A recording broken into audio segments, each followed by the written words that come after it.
إلا الله وأشهد أن محمدا رسول الله.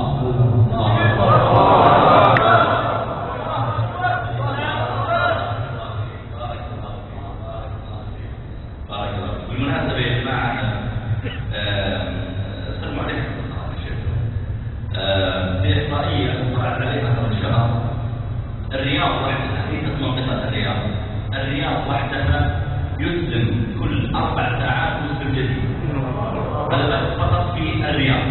أجل لو أنك دخلت معنا منطقة الرياض ربما صار كل 3 ساعات، ولو دخلت معنا المملكة كلها ربما يصبح كل ربع ساعة أو نصف ساعة مسلم جديد.